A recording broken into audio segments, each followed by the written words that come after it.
again. Well, this week, Saturday Stories and Batman Day are both happening on the same day. That's right, September 19th is Batman Day. Because of the popularity of the superhero created by Bob Kane in 1939, it was decided that he should have his own day, and today's that day. So I thought it would be fun to read you a little bit of one of the cool new books that we have in our children's department. What is the story of Batman? And since Halloween is also sort of kind of coming up, I thought it would be extra fun to do it while dressed as one of my favorite superheroes, Batgirl. Did you know that her secret identity, Barbara Gordon, is a librarian? Shh. So, without further ado, what is the story of Batman? Part of the New York Times best-selling series, What Is? It's written by Michael Bergen. What is the story of Batman? In 1939, comic book fans across the United States met a new superhero. When they picked up the May issue of Detective Comics, they saw someone called the Batman on the cover. He wore a black mask and a cape that opened like a pair of bat wings. Who was Batman? Readers soon found out. In Detective Comics number 27, Batman's story was called The Case of the Chemical Syndicate. His name was written as the Batman. In it, Batman searches for clues to solve a crime. Along the way, he goes after the bad guys. He knocks one out with a single punch. Batman picks up another and tosses him over his shoulder. Using his brains and his great strength, Batman solves the case. Batman appeared in other issues of Detective Comics. The superhero tracked down and captured all sorts of criminals. His belt held tools that helped him fight crime, including a rope that Batman used to swing from one rooftop to another.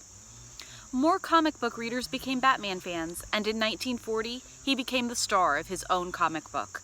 It was titled simply Batman, and it promised all brand new adventures. By now, Batman had a young friend named Robin, who helped him fight crime. In that first issue of Batman, they are trying to catch the Joker. Batman and Robin track him down and arrest him. But the Joker is a clever criminal, and he manages to escape.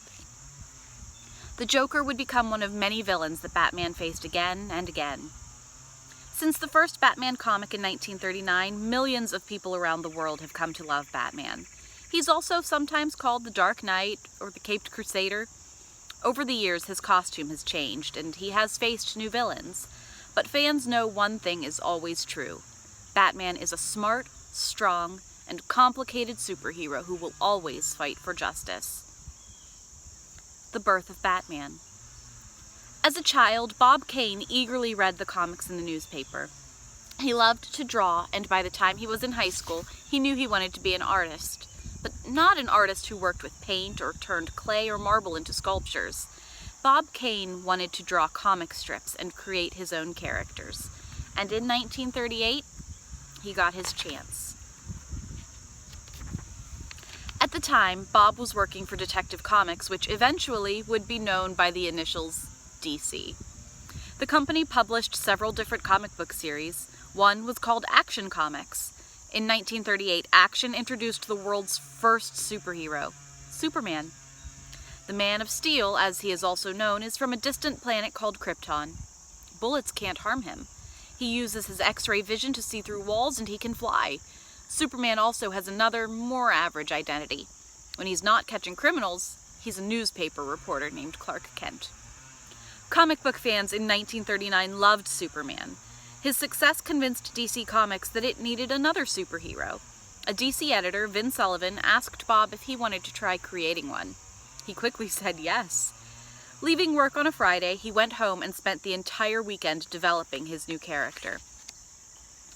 As he worked, Bob thought back to some drawings he had seen years before.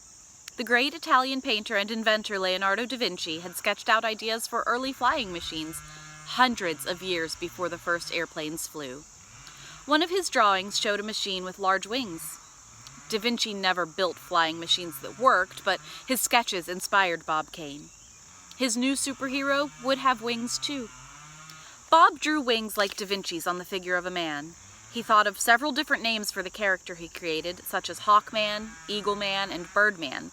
Then, in bigger letters, he wrote, Batman? He also copied down some words Da Vinci had once written as he studied the idea of human flight. Da Vinci had said that a bat would be the perfect model for learning how to fly. Just before he created Batman, Bob Kane dug his early drawings out of a trunk where they had been stored for years. Seeing his old drawings again inspired Bob to create the Batman the world knows today.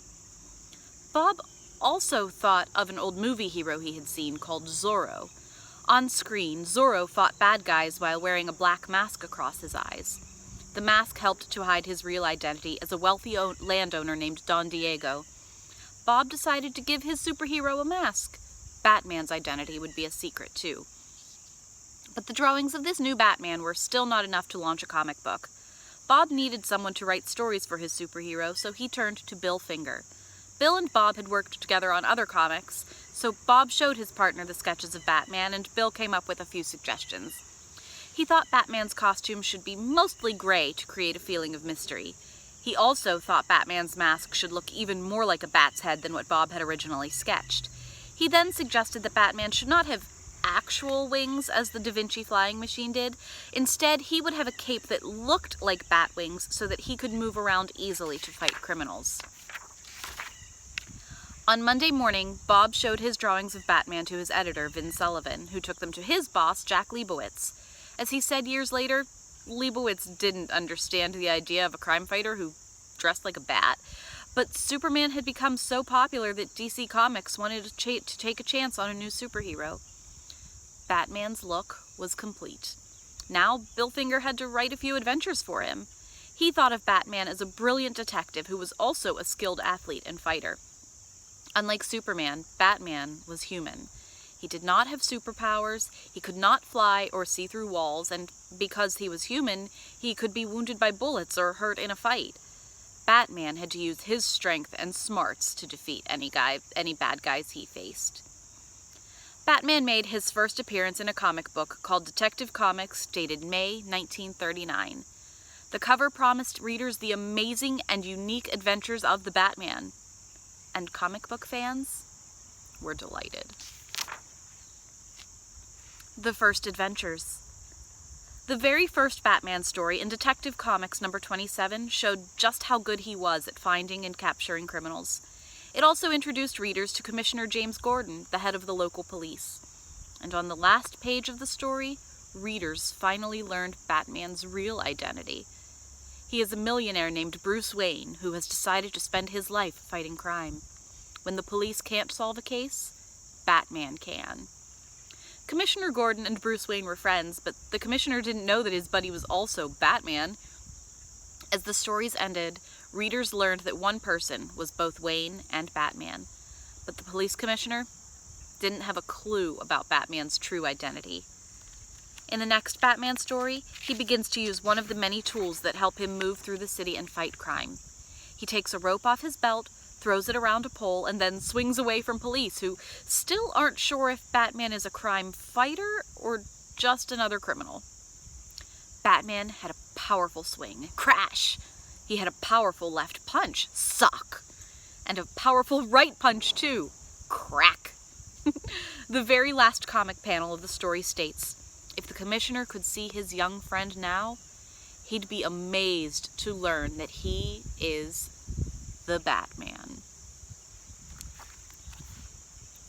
That's just a little bit of this book, because, you know, we have it at the library, so if you want to learn more about the story of Batman, come down and visit us, grab this up, take it home, and learn what makes a superhero.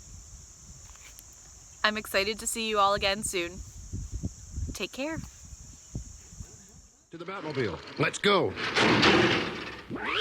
Atomic batteries to power. Turbines to speed. Roger. Ready to move out.